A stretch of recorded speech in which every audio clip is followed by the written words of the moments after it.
Hello students, so welcome to Statisticspedia. Now आज हम एक इम्पॉर्टेंट लेक्चर ले रहे हैं which is based on the topic of test statistic या students test statistic. Again, it is one of the most important chapter in statistical inference. So before we understand that what do we mean by students T statistic, let's first understand the meaning of test statistic and why we are using this test statistic. तो सबसे पहले हमने chi square distribution, chi square variate के बारे में discuss किया था in the previous lectures. And again students T statistic की क्या ज़रूरत है और इसको किन कंडीशंस, किन सिचुएशंस में हमें यूज़ करना चाहिए, ये आज हम देखेंगे. But before we move on to student's T statistic, हम लोग एक टर्म समझते हैं कि what do we mean by test statistic. See, सबसे पहले क्या होता है कि कोई भी स्टैटिस्टिकल प्रॉब्लम को सॉल्व करने के लिए, and since we are dealing with a paper of statistical inference, so you all know that it is based on the two important branches. One is the theory of estimation and second one is the theory of hypothesis testing. Hypothesis मतलब क्या होता है? Assumptions. Now assumptions जो हम set करते हैं for the parameters. Parameters क्या होते हैं? Population के constants होते हैं जो usually unknown होते हैं because it is not possible to study the population. Population की सारी units को study करना possible नहीं होता है, तो उनके constants जो हैं जिन्हें हम parameters कहते हैं वो हमें नहीं पता होते हैं. Now इनकी value क्योंकि unknown होती है तो हम assumption set करते हैं, मतलब hypothesis set करते हैं, which will be null hypothesis and alternative hypothesis. तो इस hypothesis को हमें क्या करना होता है? टेस्ट करना होता है. Yes, we need to test this hypothesis कि जो assumption हमने set किया है, let's say the value of mu is 10, तो alternative क्या होगा? It is not 10, or it may be greater than 10, or it may be less than 10. तो जो भी assumption हम set कर रहे हैं उसकी validity को हमें test करना होता है, और वो हम किसके basis पे करते हैं? On the basis of the sample. ठीक है, ये एक फाउंडेशन है, ये बेस है स्टैटिस्टिकल इन्फ्रेंस का, and you all must be familiar about this. So in order to test our assumption और नल हाइपोथेसिस कि वेदर इट इज ट्रू और वेदर इट इज फॉल्स, हम सैंपल रिजल्ट्स के basis पे test करते हैं. तो उसके लिए हमें क्या चाहिए होता है? एक टेस्ट स्टैटिस्टिक चाहिए होता है. ठीक है, टेस्ट स्टैटिस्टिक मतलब क्या समझ में आया कि बेसिकली जो आपकी सैंपल या स्टैटिस्टिक वैल्यू है, ऑब्जर्व्ड स्टैटिस्टिक वैल्यू, उसके बीच का डिफरेंस हम देखते हैं कि कितना डिफरेंस आया है ऑब्जर्व्ड वैल्यू में और ट्रू वैल्यू में. So we need to test that. So for that we need some formula, and that formula is known as your test statistic, जो बेसिकली कंसिस्टेंसी चेक करता है कि आपके जो रिजल्ट्स हैं जो आपने ऑब्जर्व किए हैं on the basis of the sample, वो कितने वैलिड हैं, कितने कंसिस्टेंट हैं, कितने क्लोज हैं आपके हाइपोथेसिस, आपके अजम्पशन से. सो सी स्टूडेंट्स, अगर हमारे ऑब्जर्व्ड वैल्यू और जो एक्चुअल वैल्यू है उसके बीच का डिफरेंस ज्यादा होगा तो ऑब्वियसली एरर ज्यादा है, और एरर ज्यादा होगी तो इसका मतलब we will reject the null hypothesis. हमारा जो अजम्पशन हमने सेट किया है दैट इज नॉट ट्रू. और अगर ये डिफरेंस एरर जो है वो मिनिमम होगी, लेस होगी, तो obviously we will going to accept the null hypothesis. So here I am trying to explain you कि टेस्ट स्टैटिस्टिक की हमें क्यों जरूरत पड़ी. बिकॉज इन्फ्रेंस में हमें हाइपोथेसिस की वैलिडिटी को टेस्ट करने के लिए हम सैंपल को ड्रॉ करते हैं, और सैंपल के बेसिस पे जो ऑब्जर्व्ड वैल्यू आती है उसका डेविएशन या उसका डिफरेंस हम फाइंड करते हैं फ्रॉम द हाइपोथेसिस. अगर वो डिफरेंस ज्यादा है तो इसका मतलब आप नल हाइपोथेसिस को रिजेक्ट करेंगे, otherwise we will accept the null hypothesis.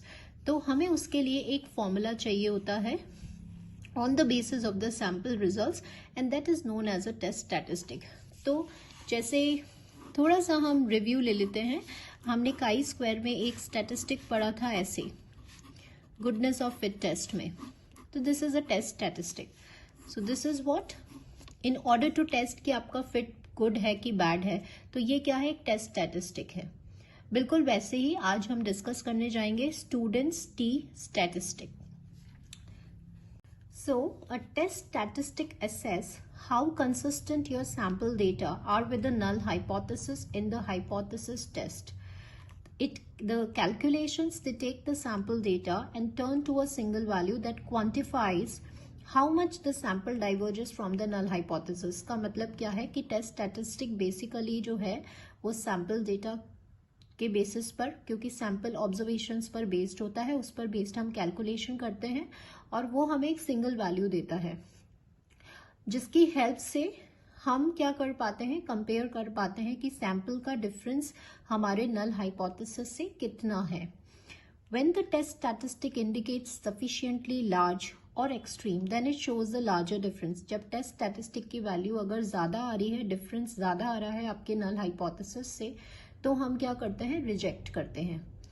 और इसका मतलब कि आपका जो डिफरेंस है वो स्टैटिस्टिकली सिग्निफिकेंट है। तो यहाँ हमने डेफिनेशन भी स्टडी कर ली अबाउट द टेस्ट स्टैटिस्टिक। तो आज हम ऐसे ही एक टेस्ट स्टैटिस्टिक के बारे में समझेंगे कि what do we mean by students T statistics. So let's start with it. So students, before I will explain you the students T statistic, हम सबसे पहले एक बेसिक कंडीशन लेते हैं कि सपोज अगर हमारी सैंपल साइज लार्ज है, आपकी जो पॉपुलेशन का फॉर्म है वो नॉर्मल पॉपुलेशन है, and sigma it is known to us.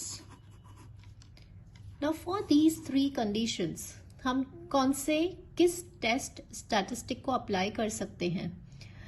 If your sample size is very large, population का फॉर्म नॉर्मल है, मतलब नॉर्मल डिस्ट्रीब्यूशन है, और पॉपुलेशन स्टैंडर्ड डेविएशन नोन है, तो हमारा स्टैटिस्टिक क्या रहेगा, it will be Z. We all know this. Z मतलब होता है X minus mean upon sigma, standard normal variate. Now the question arises that if the population is small,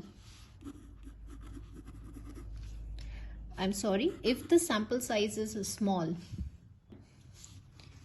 population is normal and sigma is unknown, then what to do? Then what will be our test statistic? Now what do we mean by, let's understand one by one that what do we mean by small sample size. देखिए, small sample size मतलब होता है कि जो sample में number of units हैं जब less than equals to 30 हैं, तो उसको हम कहते हैं, उसको हम रिगार्ड करते हैं as a small sample size when the number of units are less than 30। तो अब यहाँ एक कंडीशन आती है कि अगर आपका सैम्पल साइज स्मॉल है, पॉपुलेशन नॉर्मल पॉपुलेशन है, लेकिन जो पॉपुलेशन स्टैंडर्ड डेविएशन है वो अननोन है, तो क्या हम इस स्टैटिस्टिक को यूज कर सकते हैं? नहीं, we cannot use Z in case for this. Why? Because जो सेंट्रल लिमिट थ्योरम है वो अप्लाई नहीं होगी। सेंट्रल लिमिट थ्योरम तभी अप्लाई होती है जब एन आपका लार्ज है, और तभी हम जेड को यूज कर सकते हैं। तो इंस्टेड ऑफ दिस स्टैटिस्टिक हमारे पास क्या कोई ऐसा स्टैटिस्टिक अवेलेबल है जो स्मॉल सैंपल साइज से डील करता है? और इन अदर वर्ड्स, क्या हमारे पास कोई ऐसा टेस्ट स्टैटिस्टिक है जिसने हमें स्मॉल सैंपल साइज से डील करने का सोल्यूशन या स्टैटिस्टिक प्रोवाइड किया है? तो yes, and that statistic is known as students T statistic.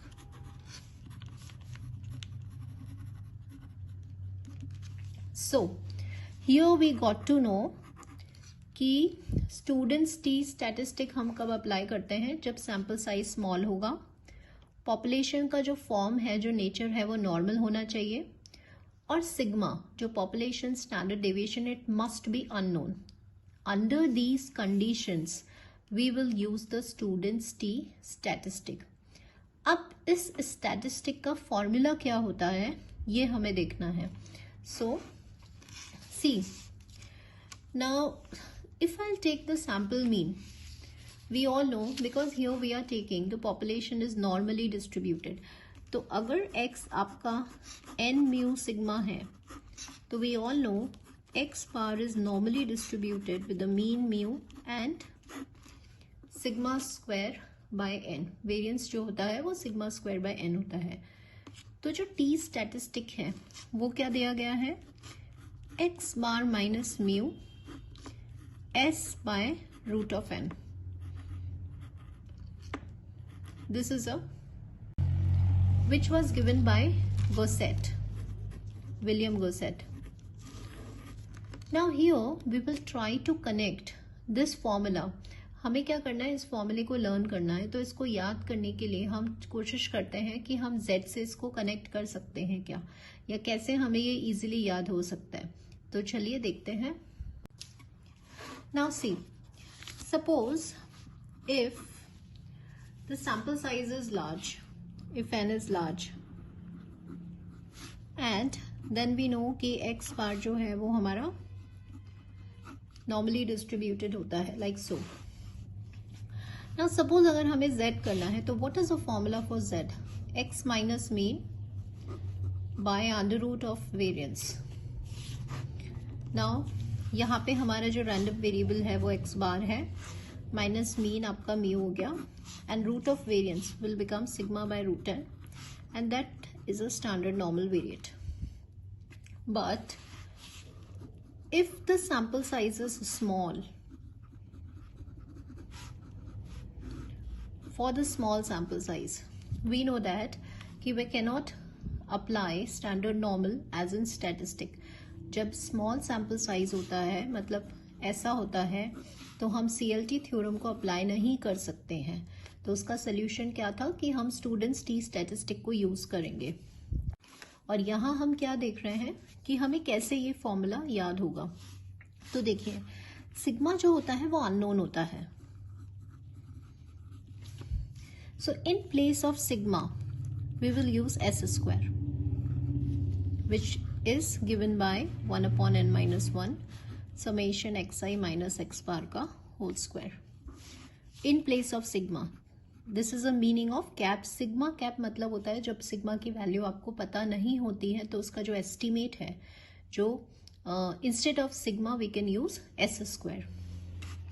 सो अब हमारा टी स्टैटिस्टिक का फॉर्मूला क्या है, देखिए, एक्स बार माइनस म्यू, ये आपका सेम है, लेकिन आपको सिग्मा पता नहीं था, तो उसकी प्लेस पे we are using S by root of N. तो ये जो स्टैटिस्टिक बना है, that follows T with how much degrees of freedom, n-1 degree of freedom. So why I am telling you this, in order to remember students T statistic, कि क्योंकि sigma जब known होता है तब हम स्टैंडर्ड नॉर्मल वेरिएट यूज कर लेते हैं, लेकिन जब सिग्मा अननोन है और सैंपल साइज स्मॉल है, तो फॉर स्मॉल सैंपल साइज जो सोल्यूशन आया वो क्या आया, स्टूडेंट्स टी स्टैटिस्टिक। तो इन place of sigma, instead of using sigma we use N estimate of sigma. Sigma का एस्टिमेट क्या होता है, एस स्क्वायर होता है। तो जैसे ही आप सिग्मा की प्लेस पे इस एस्टिमेट को रखेंगे, तो इस स्टैटिस्टिक का नाम हो जाए, instead of using sigma we use N estimate of sigma. Sigma का एस्टिमेट क्या होता है, एस स्क्वायर होता है। तो जैसे ही आप सिग्मा की प्लेस पे इस एस्टिमेट को रखेंगे, तो इस स्टैटिस्टिक का नाम हो जाएगा students T statistic. Here we have a definition that let x1 x2 be a random sample of size n which is drawn from the normal population। तो ये हमें पता होना जरूरी होता है कि जो नेचर है पॉपुलेशन का वो नॉर्मल होना चाहिए, with the mean mu and unknown variance sigma square। this is must। Sigma square जो है पॉपुलेशन का वेरिएंस वो अननोन होना चाहिए। जब ऐसा होगा तो कौन सा टेस्ट स्टैटिस्टिक को हम यूज करेंगे, students T statistic, and which is given by this. Just now I told you, x bar आपको पता है सैंपल मीन है, और सैंपल वेरिएंस का फॉर्मूला हो जाएगा ये, जिसे अभी मैंने आपको बताया था कि which is nothing but it is an estimate of your sigma square. Now next is when to use T statistic. तो अब आपको, आई होप कि आपको अच्छे से समझ में आ गया होगा, बिकॉज सबसे पहले मैंने आपको यही समझाया था कि स्टूडेंट्स टी स्टैटिस्टिक आया क्यों है, क्योंकि आपका सैंपल साइज स्मॉल था, स्मॉल मतलब लेस देन 30 था, और आपके population standard deviation, that means sigma, that is unknown. This is the most important condition. When sample size is small, sigma is unknown and the nature of the population is normal, it must be known to us. जब ये तीनों conditions आपकी satisfy हो जाती हैं तब हम students T statistic को यूज करते हैं. सो आई होप स्टूडेंट्स कि आज का जो बेसिक इंट्रोडक्शन लेक्चर था वो आपको समझ में आया होगा कि what do we mean by test statistic, हम क्यों यूज करते हैं. और एक जो मोस्ट कॉमनली यूज स्टैटिस्टिक है स्टूडेंट्स टी स्टैटिस्टिक, वो क्या होता है, हम उसे कब यूज करते हैं. Now in the next upcoming lecture हम लोग डिराइव करेंगे the density function of students T statistic. So thank you all the students.